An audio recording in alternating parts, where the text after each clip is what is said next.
Hey SOCC fam and whoever else might see this video.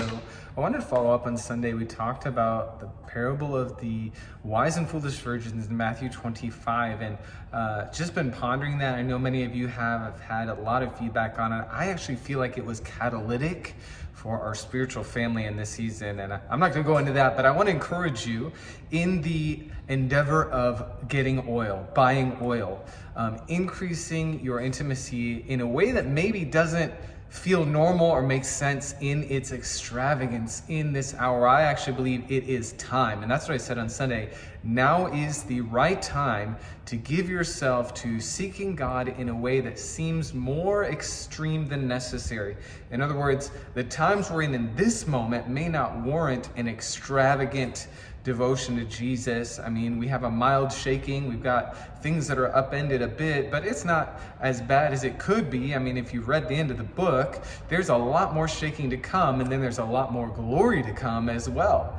But the right time to buy oil is now. And I know that that's something the Lord is stirring with many of you, and I just want to demystify that. It's really about priority.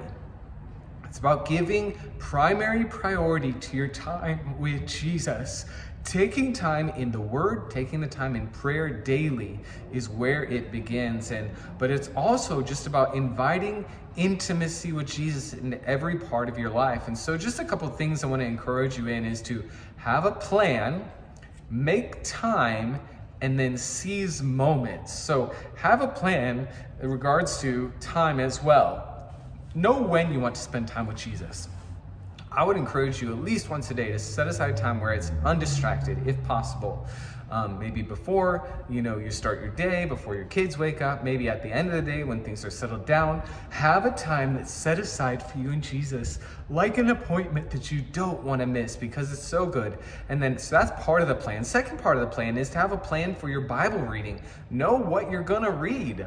If you don't come knowing what to read in the Bible, you may just spend your time wondering what to read. I would encourage you, if you didn't read through the Psalms during 504, to read the Psalms or start them over. It is the prayer manual for God's people until the Messiah comes. You will not run out of material if you read Psalms every day, and not just read them, but make them dialogue, prayer, communication with God. Read those Psalms as dialogue, put them in your own words. So have a plan. Maybe you want to read through the New Testament. Maybe you want to read through the prophets. Maybe you want to study in Revelation, but have a plan.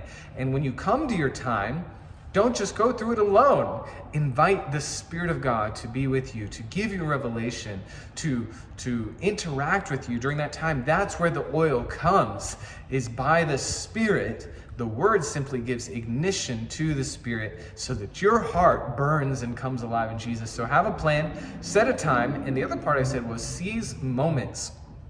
When you're driving somewhere in your car alone, put on worship, engage Jesus. When you're doing dishes, when you're doing laundry, when you're doing the stuff of your day, just invite the Lord. Same thing, invite the Spirit of God to be with you. In that way, you're storing up oil. And again, I want to emphasize that right now is the time to do this, to store up more, to give yourself more to the secret place than seems necessary. The Matthew 25 passage seems to tell us that there will come a day and a time when we won't have the space to get more. We want to get it now. We want to store it up. So I'm excited to be on this journey with you in 2021.